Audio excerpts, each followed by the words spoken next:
It's 4 p.m. We're bringing developing news and the stories behind the headlines. This is Storycon or the Story Conference. I'm Ed Lingao. Some stories we're watching this Monday, January 6, 2025. The Chinese Coast Guard's so-called monster ship has been detected within the Philippine exclusive economic zone this weekend. The Chinese ship was supposedly operating 54 nautical miles off Capones Island in Zambales.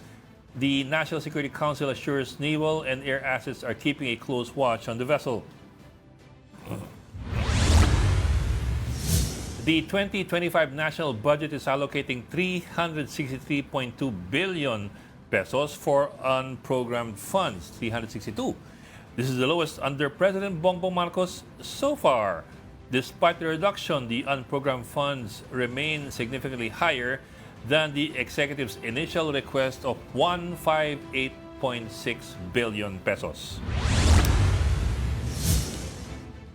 And around 300 Afghan nationals have arrived in the country today for the processing of their special immigrant visas.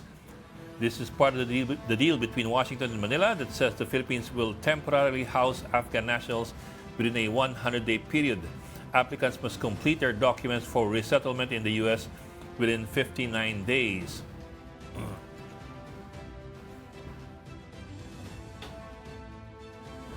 And joining us today, Solicon's resident political pundit, Tito Rol Llamas, who will be joining us in a little bit. I think he's already mobile, going back to Manila.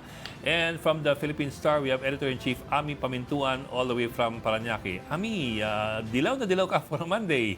Oo nga eh. Happy Monday. Kailangan makulay pag Lunes. Ganun ba yun? Ano yung Para masaya. Happiness? Ganun. Para masaya, di ba? Di ba dapat ang Biyernes yung masaya? For obvious reasons. O, ayan na si Ronald. Ayan na. Iba tayo ng perspective. Wala yata yung signal niya. Tito Ronald, nandiyan ka na ba? Yes, Yun, Tito Ronald. ayan na, Are you mobile? sa baba ng Cannon Road. Sige. Okay na yung signal mo dyan. Sige. Teka, bakit Kamo ha. Ay, teka. Ano yun? Naka-mobile ka o naka-ano ka? Naka-coffee shop ka? Modem, naka-modem. Naka-modem? Naka-modem? Modem. Low-tech yan eh. Smart bro. Smart bro? May smart bro pa ba? Teka. Tito Ronald, 5G na ginagamit namin ngayon. 5G. Look it up, 5G. Baka yung modem mo yung dial-up pa, hindi na uso yun. Pang thunders. Pang thunders. But it works ha. Tingnan mo ha. Maganda yung Yabang signal mo niya. naman. Maayos yung dial-up po dyan, ha? Yabang mo naman, Ed. Kaya nga, maganda yung signal niya ha. Yabang mo naman, Ed. 1 taon lang ang tanda ko sa'yo. Uy, maya ka sa sarili mo, ha? Ano man sabihin mo, mas matanda sa atin si Ami.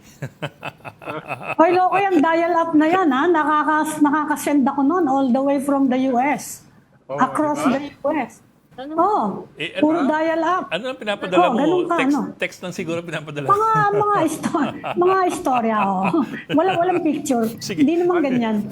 1,000 naman. Unlimited. Ang mahal, Sobrang mahal nun. Sobrang mahal nun. Ami, subukan mo sa dial-up ang naman. video. Unlimited.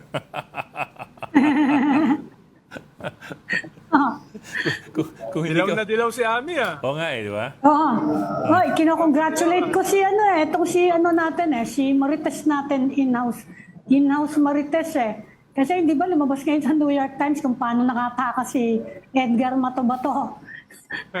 Through Dubai, through the Ninoy Aquino International Airport. Kitang-kita doon sa Manila International Airport sa picture. Wala daw record ng Bureau of Immigration, di ba? Oo, hindi ba? Chinek natin yun. Pinacheck ko sa Bureau of Immigration. Sabi nila, wala kami record na humalis si Edgar Matobato. Hindi totoo naman kasi fake yung Kahit naman siya sabi niya naman na fake yung pass o travel. He was using an assumed name. Oo, saka wala tayong face recognition. Obviously, hindi tayo Israel, And he kept Wala practicing tayong face recognition technology. He kept practicing his name bago dumating ng immigration. Oo. Tsaka, di mo naman yung picture ni Mato Bato dito sa 2016, no? Ibang-iba dun sa picture niya dun sa New York Times. Oo. Pero kahit papano, kung yan merong face recognition technology, yung dinevelop ng mga Israeli, kuha ka agad dyan. Kaya obviously wala tayong ganun. Dahil ang pangaraw eh. Meron. Sa China, meron. Oo nga, yung mga high-tech talaga, kanya-kanya yan eh. Although yung Israeli technology, sinabi nila, binenta nila sa ibang bansa. Ayaw lang nila sabihin which countries. I'm presuming... Magtapong ka lang ng upos ng sigarilyo sa Beijing, mahuli ka na eh, kahit nakamask ka. Sa mata lang ha. Ay, maganda yung story sa New York Times yung kay Mato Bato. Although I think it's an old interview, I think, or it's an older interview, I would say. Maybe that's a better way to phrase it. It's an older interview, it's not necessarily recent. Pero in the details that he was revealing in that interview with the New York Times, grabe yung mga kwento. Napaka gruesome. Natalo si Godfather. Oo, yung chopping and yung nilalagay sa loob ng anyway, I don't know if you wanna go into the details. Para na tayong para na tayong South America, kulang na lang yung nilalagay sa asido para mag-disintegrate Para walang ebidensya, di ba? Napaka gruesome talaga. Malapit-lapit na tayo sa South America. Yung testimony ni Las Cañas, grabe rin pag nabasa niyo. Testimony niya. Kung anong ginagawa nila doon sa mga bangkay na pinapatay nila. Yun. Ewan ko lang yung isa dyan, sobrang kinakain daw nila yung kinakain yung flesh. Yung bago lang naman, yung bagong patay, pampatapang. It's a different kind of bonding daw among them. But anyway, parang hazing. Parang hazing siguro. Although remember nung after People Power, kausap namin yung ibang mga presidential security group na lumaban sa Mindanao. Sabi nila isa daw sa mga initiation nila para labanan yung mga sa Mindanao, puputulin ng tenga at ilalagay sa suka at pagkatapos kakainin. Kasama yon sa mga initiation nila. Of course, hindi namin alam kung ano man yun, kwentong kutsero o ano. Pero yung kwento nila yon. Actually, Ami. Totoo yun.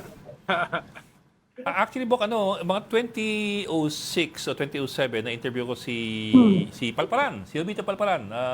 He was a battalion commander before in Holo in 1977 or 76, the 25th Infantry Battalion. Nung nag-i-interview kami, kasama niya yung mga dati niyang katropa sa Holo, naglabasan ng mga kwentuhan, naglabasan ng mga kwento ng kung ano-ano. Siguro nalimutan na nandun ako.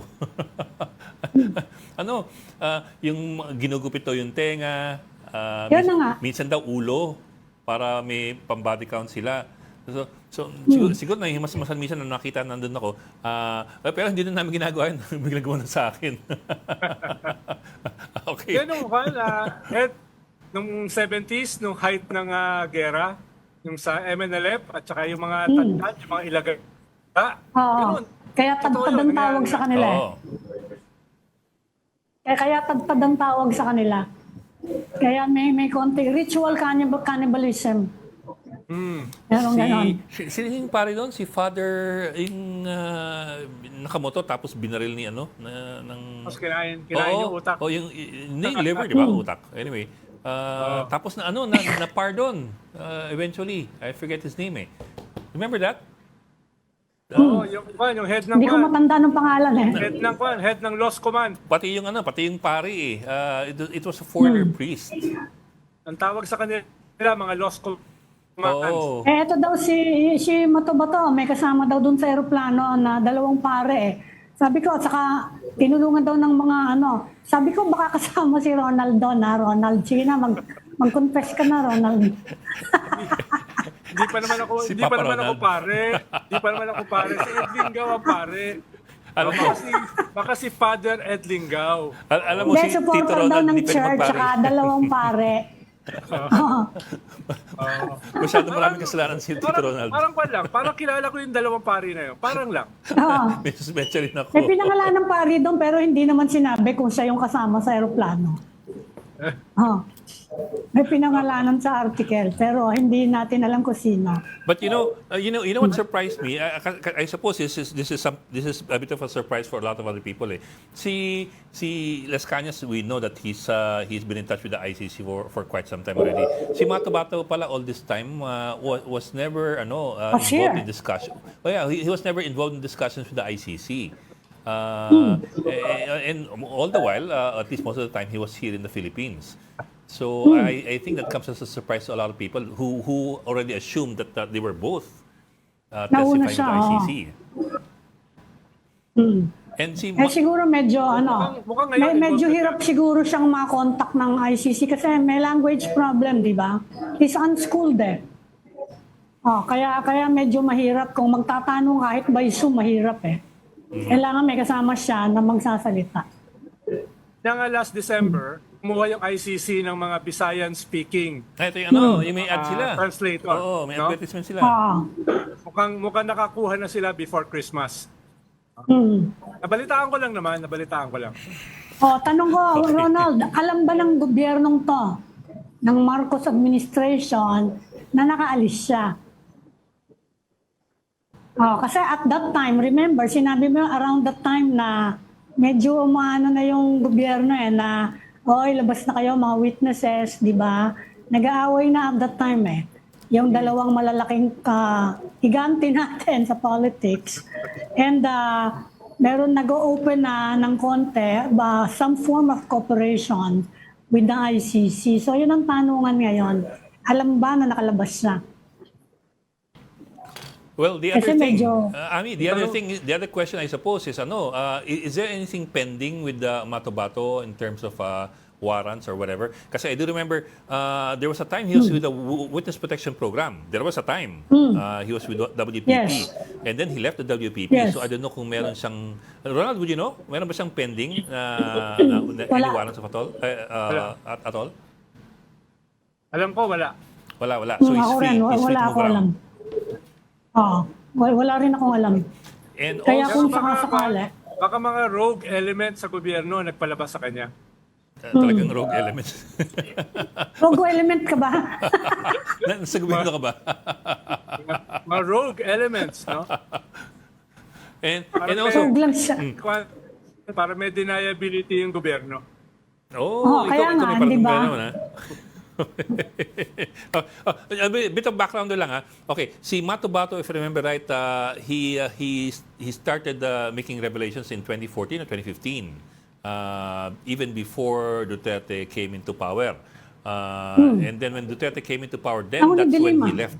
Yeah, ano de Lima. And then when Duterte came into power and he testified sa Senado, then he left the Witness Protection Program. I don't know why. I think it was because of I don't know, maybe suspicions or concerns na baka hindi siya magtagal doon.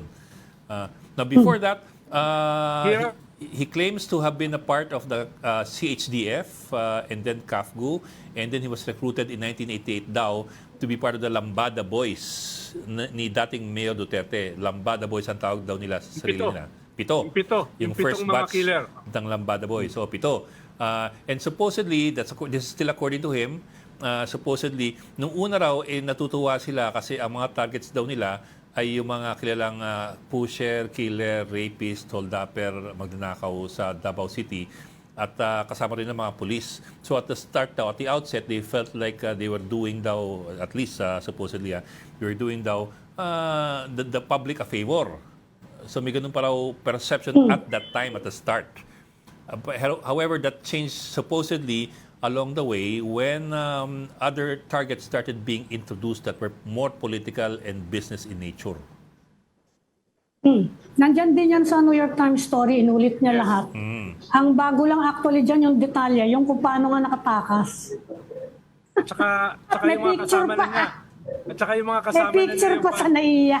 Tsaka yung mga Maganda kasama doon. na niya yung kasama na niya yung mga Oo. rapists. No, yung mga kasama niya yung Oo. nag-rape nung tatlong Yung babae. mga rape siya. Yung mga bata. Mga bata na na-rape.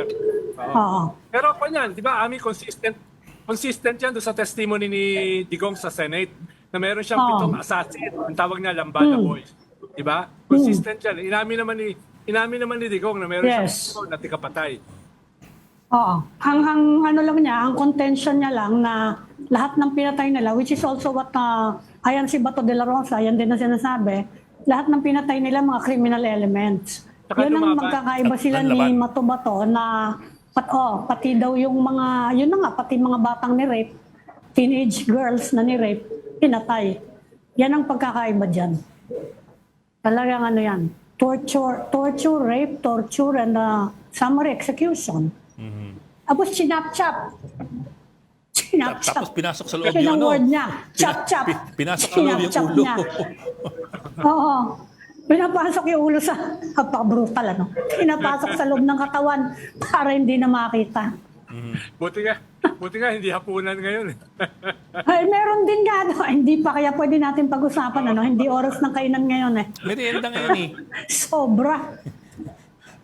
Pero what I'm curious about is what's next? What could possibly be next for Yes. Edgar Mato Bato? If Las Cañas is tied in with the ICC, what could possibly Ronald, anong balita mo? Is there any chance that he would also link up with the ICC and any chance that his testimony would be used? Yun ang tatanong namin kay Ronald. Nasaan na siya ngayon, Ronald? Anong parte ng Malay mo. mundo na lang? Oh, hindi not a particular country. Mukhang nasa Europe eh. Malay nyo, nakalink na siya sa ICC. Mukhang nasa Europe siya eh. Yung mga hirap Nasa lugar na may Johnny Walker ano eh. Ano Johnny Yan ang- Walker? Ano yung Johnny Walker? Hindi ba? Hindi, doon. Teka, Nandun daw. mapapagugol ako Malay Johnny nyo, Walker. ano naman ang gagawin niya sa Europe? Kakain ng keso? No? Ano Oo naman nga, gagawin niya? magte-testify nga siya. Oo. Pero mukhang nasa Europe eh. Oo. Kaya ano naman Ang gagawin sabi niya, sa ha, Europe? ito importante, sabi niya, he wants to be punished. Yeah. Yan, importante yan. Hindi naman daw siya humihingi ng immunity. Hindi siya humihingi ng immunity. Nakonsensya siya Kaya sa yun. mga ginawa niya. No? Kaya willing siyang maparusahan. Alam naman niya na Sa US napaka... Di ba Ami sa US, yung mga hitmen na nagpabagsak sa kanilang mga father, meron talagang immunity yun eh. Di ba may talagang immunity yun eh. Oo. Kaya natakot sila kapag mga mafia. Yung mga nagpabagsak mafioso. sa mga mafia, mga Pero hitmen takot yun na takot sila, ha? Takot na takot sila. Pag nirelease sila, baka balikan pa rin sila, di ba? Yan ang problema nila. Kaya yung witness protection nila, Etong tunay eh. si... Yung witness protection sa US, talagang tunay. May budget talagang malaki yon. Tapos talagang ibibigyan sila ng bagong identity. Bagong bahay, bagong trabaho. Iba rito sa atin eh. Ang maliit yung budget ng witness protection. Maliit dito ang eh. budget natin kasi. Kaya si Matubato, pusang umalis sa witness protection. Lalo na yung nung ang gobyerno, si Digong na, pakapatayin siya. Hindi siya bigyan ng Tsaka maliit ang bansa natin eh. Maliit ang bansa natin. At least ang US, maraming siya eh. Sobrang laki. Meron pa silang Alaska, meron pa silang Hawaii. Eh, si Bantag At na, least hanggang medyo- ngayon, si Bantag na hanggang ngayon, di pa nahuhuli. Dito kasi Nandyan maraming marites eh. Hindi ba ang chismis nandyan sa pinanggalingan mo? yan ang chismis, di ba? He's a native of Cordillera eh. Di ba? Yan ang pinakamalaki suspecha kasi Yes. dyan siya. He's a native of the Cordilleras. Kaya iniisip, baka nandyan dyan sa kung saan mga kuweba-kuweba dyan o ano. Gabi ng kuweba ko. Baka Kuweba. Hindi baka chismis magkasalubong yan, Ami. kayo. Hindi Baka chismis yan, magkasalubong Ami. kayo dyan. Oo. Hindi talaga marami namang kuweba dyan. Hindi, tsaka armado mga tao rito eh. Diba? Kaya nga, talaga. Warrior Diba? culture dito eh. Going from Benguet to Bontoc, tingnan mo yung landscape dyan. Talaga napakarami mapagtataguan dyan. Di ba? Si Amin, nasa kuweba ka pa rin. Pag may humahunting kay Ed Lingao, dito ko itatago. Ba't mo na ako magtatago? Ikaw naman. Stress, Tito Ronald. Ikaw ano naisip mo? Sige. Pero yan nga, moving on. So sige. in all likelihood, tama ba Tito Ronald? In all likelihood, he's already linking up with the ICC to move the case forward with Las Cañas as well? In all likelihood. Nakuha na daw testimony niya eh. Nabitin naman ako sa sagot mo. May inulit mo lang sinabi ko eh. Oh. In all likelihood. Nakakabitin ka Nakuha lang sa na ng sagot. ICC testimony niya. Ano naman gagawin niya sa Europe? Iinom ng kape at saka kakain ng cheese, Oh. iinom ng wine. No. Hindi naman Maging siguro sommelier. ganun ang kanyang ginagawa. Okay, sige. So what does that do in terms of the case with the ICC? Ano impact 'yan? It will strengthen the case against ICC dahil very specific din yung kanyang testimony at saka yung kanyang link dun sa About Death Squad. No? At inamin naman ni Digong na meron siyang 7 na assassin na kasama, tawag niya, Lambada Group, di ba? Inaamin naman ni Matubato na isa siya dun sa 7 na Lambada Group. Kaya it will reinforce yung meron ng testimony ni Las Cañas at isa pa. Actually ba, hindi lang si Las Cañas ang nandun eh. Oh, may isa pa. Sino isa So, pa? so ngayon, 3 na sila. Sino Ayan isa na. pa, Bok? Sino yung pangatlo? Sino isa pa? Sino yung pangatlo? Ayaw pa niya magpakilala eh. Pero, Hindi, nature. tatlo na What sila. is the nature of the person involved? Meron. Ah, What is the nature Police of o the third force person? multiplier? mukhang pan eh. Mukhang yung ikatlo ay hindi lang assassin eh. Mukhang involved siya doon sa administrative administrative aspect ng Teka. killing. Are you saying he's a police official? Mukha. Hindi force multiplier. Kasi si Matubato, ang description niya sa sarili, force multiplier. Yan pangatlo, police. Mukha. Oh, ayan. Mukha ba tong Colonel o Ayan. General? Hindi naman. Mukha ba tong isa doon sa mga nililigawan na ano? Hindi naman. Ayan. Hindi naman. Ang isa pang tatanungin natin kung anong magiging reaction ng Marcos government. Kasi meron silang ongoing investigation, di ba, in Department of Justice for possible crimes against humanity. Kung may balak For the local law, silang the gamitin local law. tong merong ganyang istorya, they cannot ignore it. Di ba? Although nag-testify na rin dati. Nag-testify na dati si Matubato, di ba? Yes.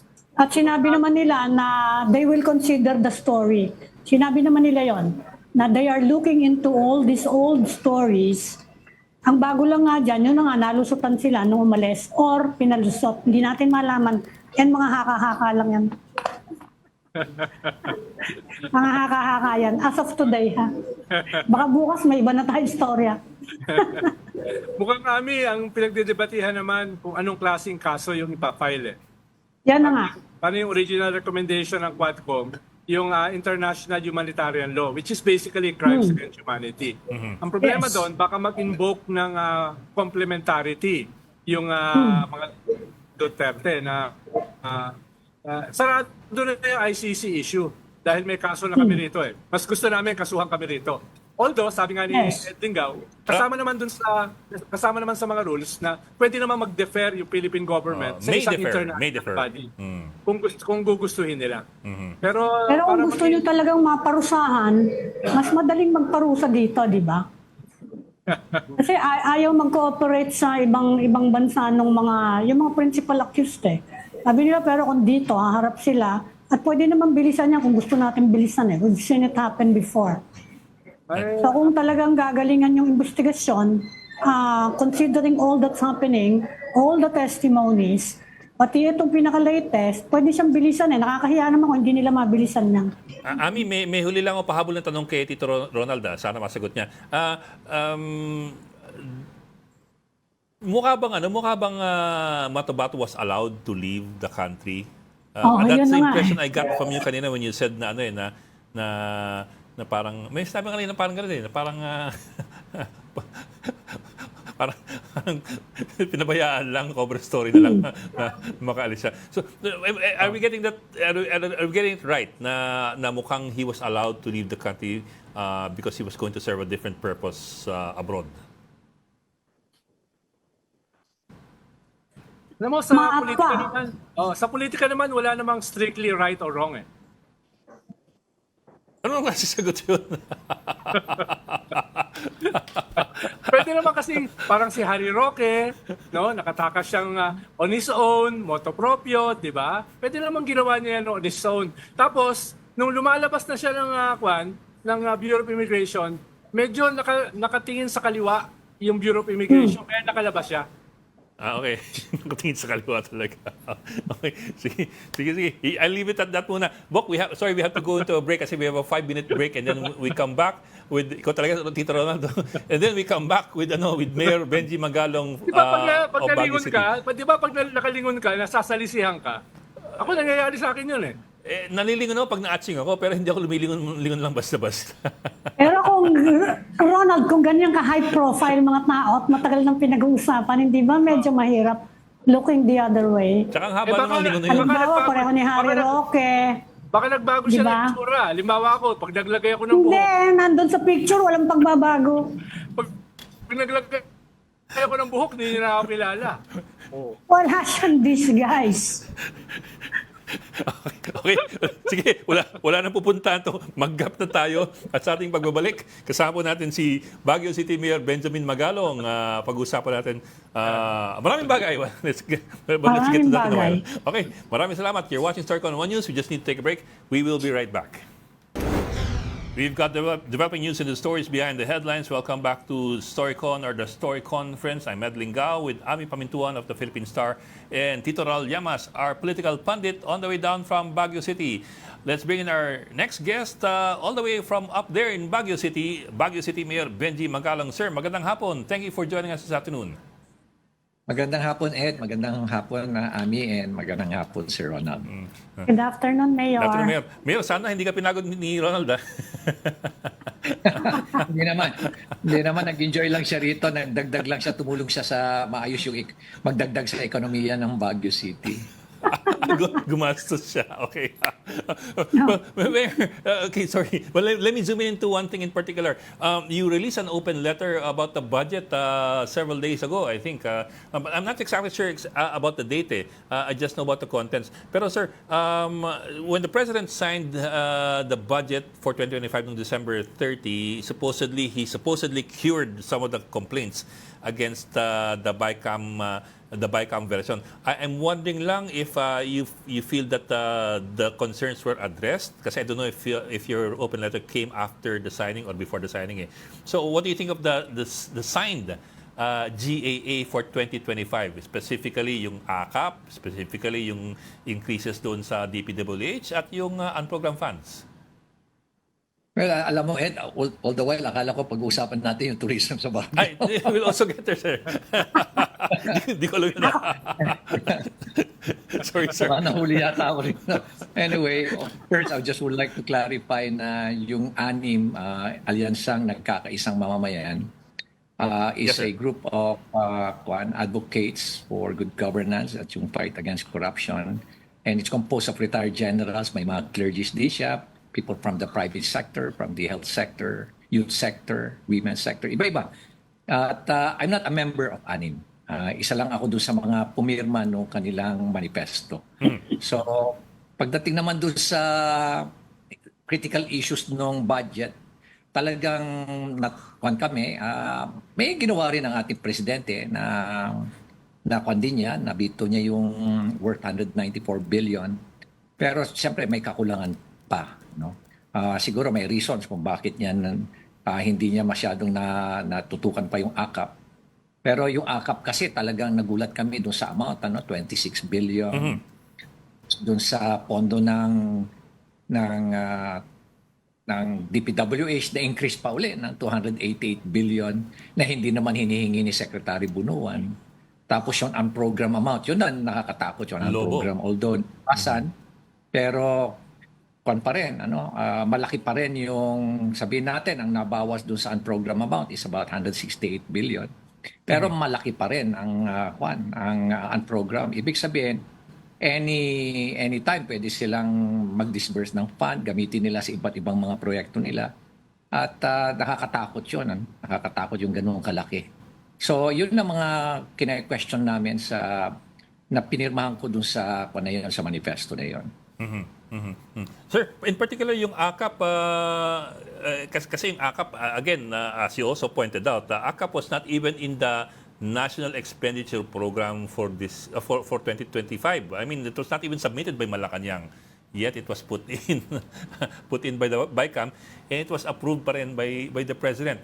Tapos, well, I'm sure you've heard about it. Ang sabi ni Senator Grace po, ang hatian nila is 21 for Congress, 5 billion for the senators.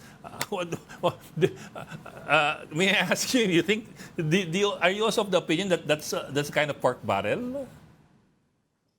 Yeah, basically it's also a pork barrel. Kasi nga, balikan natin 2024, biglang nagkaroon ng AKAP ang 2024. At kung iisipin mo, ngayon pa lang pala magkakaroon ng guidelines. Paano yung AKAP na binigay last year?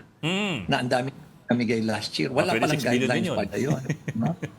So yun na nakakatakot doon. So gamit na gamit ng ating mga lawmakers at yun ang mga ginamit nila para ipamigay nila na wala pa lang guidelines. No? At ngayon pa lang gagawa ng guidelines. Pero kung titingnan mo yung what is happening on the ground, marami sa mga lawmakers natin ginagamit yan parang ayuda nila. Parang akala mo personal money nila. At ipinagmamalaki pa nila yan na kami lang ang namimigay nito. Tapos gustong-gusto pa nila na sila ang namimigay.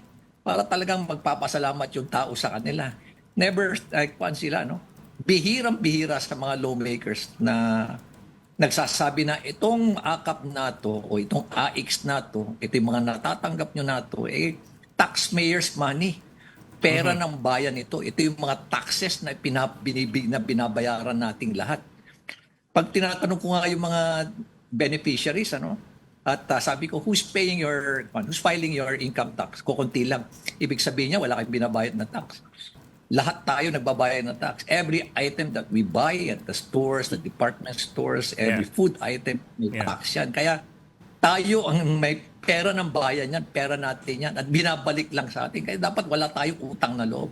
Yun ang ina-emphasize ko dyan sa aking mga meeting sa kanila every time na may AKAP ako natanggap o kaya AX ako natanggap sa mga senators, yan ang lagi kong ina-emphasize. At pag nagbabayaran na, payout na, maalis na ako. Ayoko na ma-involve doon sa payout.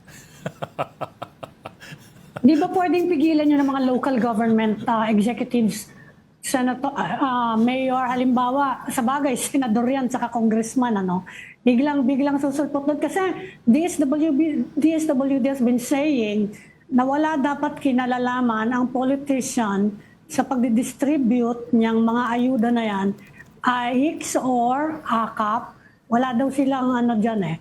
Pero ano ang pwedeng gawin ng local government? Kung sakasakali na kapareho nyo, you agree, hindi dapat siya na merong nagkiklaim na politiko dahil yan ay pera ng taong bayan. Ano kaya ang pwedeng gawin ng local government? Now that even the national government is saying, walang kinalaman dyan ng politiko. Sa ganyang sinabi ng national government, ano kaya ang pwedeng gawin ngayon ng mga local government executives? Dagdag sa tanong ni Ami, Mayor, last month, sinabi rin ni Senator Ping Lacson na yung AKAP, yung AX, yung TUPAD, ay hindi yan pera ng mga legislators. Dapat yan, ang gumagastos niyan, mga executives, katulad nyo, mga mayors. May ganun bang sentimiento? May ganun bang sama ng loob? May ganun bang mga concern? Yung mga local executives katulad nyo, pag nag-uusap kayo, na parang itong dapat ay trabaho nyo ay inaagaw ng mga legislators? It's actually a sentiment that is being shared by many of the local chief executives, either league members of the League of Cities or League of Municipalities. Common yan na problema. Common yan na issue na nire-raise namin. At another issue na nire-raise din namin, Sec Ronald and Ami and Ed is, bakit ayaw nyong i-share yung mga pinapamigay ng mga lawmakers natin? Bakit ayaw nyong i-share sa amin yung listahan? No? Bakit hindi kayo transparent? Sa amin, pwede nyong i-check sa amin sa social welfare, sa local government, kung sino nabigyan namin. Why is it na ayaw nilang ibigay sa amin yung listahan? At alam mo, sino ba nakakaalam kung anong situation sa ground? It's the local government. And specifically, the city social welfare. Kasi meron talagang due diligence na ginagawa niyan. Alam nila kung sino talaga nangangailangan ng pera. Alam nila kung sino yung mga indigents. Kasi nagkaroon yan ng mga survey. May tinatawag doon sa survey na yun to really determine kung sino yung mga nasa list of indigents. Ang nakakalungkot, pag ginawa ka na yan ng Kongreso, nako, ang binibigyan nila supporter. Tapos di ka basta-basta pwedeng pumasok. Dahil may pangalan ka dapat, supporter ba kita o hindi? Supporter ba kita o hindi? Kaya nakakalungkot isipin na, kumbaga, panyan, election money. Kumbaga, ang nakakalungkot lang, sa ngayon, ang ibinibigay pa nila, yung pera pa ng bayan. Hindi pa sila gumagastos na galing doon sa mga porsyentong ninakaw nila sa mga projects. Yung mga porsyentong ninakaw nila bilang contractor sila, porsyento nilang kinuha pa nila bilang supplier. So, kita mo, may porsyento na. Sila pa yung contractor, sila pa yung supplier. Sobra na. Di ba? Sobra na. So ano nga po ang pwede kayang magawa ng mga local government executives? Ngayong may ganyang sinasabi ang national government na hindi dapat kasama ang mga politiko dyan sa mga bigayan ng ayuda. Tama yan, Ami. Good question. Let the social welfare decide on it and work on it. Sila lang dapat. Na walang interference ang mayors o any political figure. Huwag makialam. Katulad dito sa Baguio, pag may dumating na ayuda galing sa senator, bigay ko kagad sa City Social Welfare. Bahala na si City Social Welfare na gagawa ng listahan. Walang pakialam ang mayor. Hindi niya sasabihin, ito bigyan mo, ito bigyan mo. Bawal yon. Bawal yon sa amin dito. And I hope, sana, I'm pretty sure na marami rin sa mga mayors, ganun din, o governors, ganun din ang ginagawa. Leave it to the social welfare. Yan yung actual guideline na sinasabi ng DSWD Hindi nasusunod Paano kung biglang sumulpot doon sa bigayan yung isang senador, merong nung panahon ng pati vice president sumisipot sa bigayan ng AIX Paano pag gano'n? Anong gagawin ng social welfare personnel? Alam niyo naman dito, sasabihin dyan bakit mo ba ako sino ka ba? Paano ka ba gano'n sinabi? Hindi yan kasi tauhan lang yan These are people who these are Siyempre, civil medyo servants lang. Alam mayayanig mo yan, naman na Biglang magdatingan yung mga bodyguard ng senador, yung congressman. Ano namang pwedeng gawin ng mga ordinaryong mga civil servants? Straightforward answer, wala magagawa, Ami. Wala magagawa, kundi i-accommodate sila. Ganun lang yan Plain and simple. You have to accommodate them. Allow them to talk. Ganun lang mangyayari doon. Kaya talagang mabuti na merong ganyang guidelines ngayon na ginawa ang DSWD. Sana maipatupad na maayos. Kaya lang aawayin naman yung regional director. Sasabihan yung regional director. Tatakutin pa na, mahirap pa kayo sa budget, hearing, mga ganun pa, paparinggan, magpaparinig, yun na yun.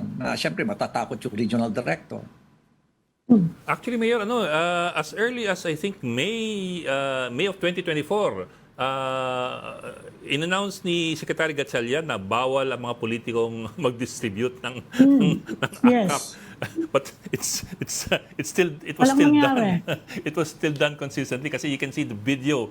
Ang dami mga video clips online pati mga pictures So it's and also ang sabi ng DSWD Assistant Secretary before, as early as 2021 meron ng guidelines di ba? May penalties na guidelines yung DSWD na release doon sa pamimigay ng ayuda, dapat nakikialam ang mga politiko.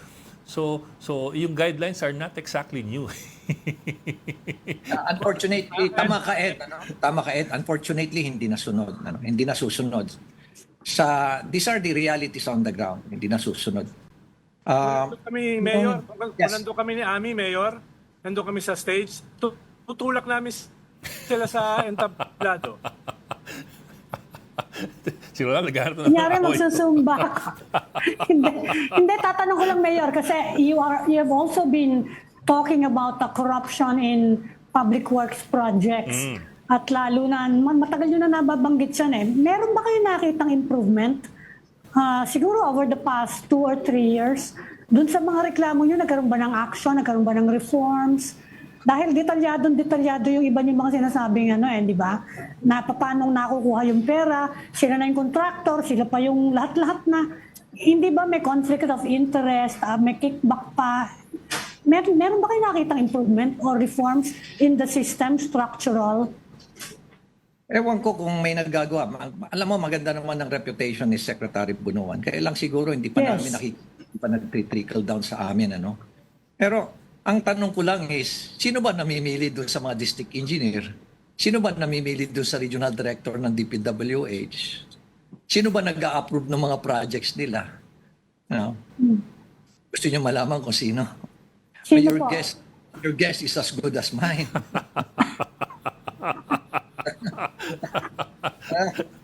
Your guess is as good as mine. Hindi naman si Secretary Bunuan na nag-a-appoint Yes. niya. Imili. Alam na natin kung sino namimili. Sino pili, yun ang kasabwat nila dyan sa mga kalokohan nila. No? Oh, Kaya dear. makikita mo, napakaraming mambabatas ngayon na kontraktor. Diba? Yes. Oo nga. Hindi pa contractor, supplier pa. Kaya sabi ko nga, triple whammy. May porsyento na, contractor pa, supplier pa. Kaya nga, ang joke ngayon among the contractors, wala na raw SOP. Oh, Wala Ano na na raw pala? SOP. Kasi sila na yung... Sa kanila na eh. hindi na kailangan, Sobra, no? hindi na kailangan ng lagay kasi sila yung... Ang common na mga pinapanggit nila is wala ng SOP o kaya for you. Yun ang words nila eh. Mga words nila, mga phrases nila for you. Bakit for you? Para sa kanila na lang. Puro sa kanila na lang lahat. Oras for na you lang. Sabi. Pagkakakitaan. Kaya kukunti na lang ang kinikita ng mga contractors eh. Kaya nga, paano yung ginagawa? What are you going to do about it? Wala sir. Substandard. Malabnaw yung konkreto. Na mga, yes, ganun ang gagawin namin. Ang favorite na projects nila para kumita ng malaki. Kasi ang favorite na projects ng mga politiko ngayon, para talagang malaki yung porsyento nila na kayang umabot ng 40%. Yon, yung rock netting. Yan. Binanggit nga na raw yung rock netting, pero Rock gusto niya netting, malaman. May rock netting ngayon sa Cannon Road. Cannon Road. Pero sinasabi sa akin, dininto na raw rock netting. Second is yung road opening. Third is asphalt overlay.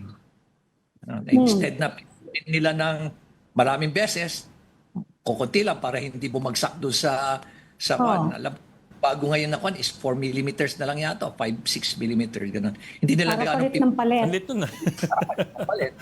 Tapos yung, of course, yung flood control, malaki yan. Malaki yan. Napakalaki yan kasi nga kalokohan sa dredging at doon sa sheet piles. Ano? Another is yung cat's eye. Ano? Cat's eye nasa akin. Cat's eye. Akin yung dupa na bawat piraso niyan is nasa 11,720 ang dupa niyan, detailed unit price cost. Oh dear. Dupa. Yung Bawat kasay? piraso niyan. Detailed dear. unit price niyan is 11,720. Pero actual cost niyan, including installation at lahat, is 1,800. Ay, Oh dear. times Sobra 11. yan. Binili nila is millions and millions of pieces ang binili. So, per million, Oh 1 million, dear. 10.9 billion. Siguro, kung talagang may freedom of information tayo, talagang malalaman mo kung ilang millions ang binili. No? Now, another is yung roadside barrier. Yung roadside barrier, yung utility barrier, yung pabilog, yung orate. Yun, bawat ang presyo niyan is yung sa dupa na tamang-tama, nakakuha ko ng detailed unit price analysis. Ang bawat presyo niya, 121,330 pesos Isang piraso. per meter. Oh my goodness. Per meter. Ang pira Oh, ang niyan. dear. Alam mo ba kung ilan ang kuha niyan? Ilan ang totoong presyo niyan nung kinontak namin yung isang supplier sa kwan? Ito yun, no? Sinasabi ko sa inyo. Yan, ganyan. Oh, yeah. We know. Okay. Yeah. Oh. Ang piraso niyan is 1 meter is $255. 255 sa mga 14,000. 15,000. 40. Sabihin na lang natin, plus tax, plus logistics, cost, freight cost, siguro sabihin na lang natin 20,000. 20,000, 21,330. So bawat kwan sobra-sobra pala, mga mahigit 100,000 ang kinikita nila per meter. Oh dear. Para usually Per to meter. nilalagay sa kurbada. Oh, kurbada. Ilalagay. Oo. Pero tingnan niyo itong ginawa nila. Oh. Ito yung cost. Ito yung cost na $255 per Oh meter. dear. Pero para mas marami silang ilalagay, ito pati ito nilagyan, oh. Tingnan niyo. Ano observation? Pati Hindi diretso. siya, hindi siya kurbada. Pati diretsong lugar, nilagyan. Hindi siya kurbada. And hundreds of kilometers ang nilagyan yan. Hundreds and hundreds of kilometers. Can you just imagine, per meter, it's 100,000 pesos. Mhm.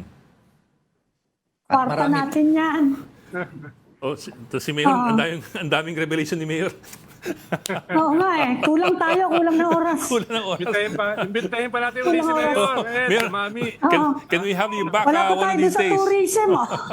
Oh, yung wala nga yung project natin na tourism. Sabi nyo sa akin, tourism. Ang Hindi pag-uusapan. namin natanong yung tourism. Baka may part 2, Mayor, para sa ano.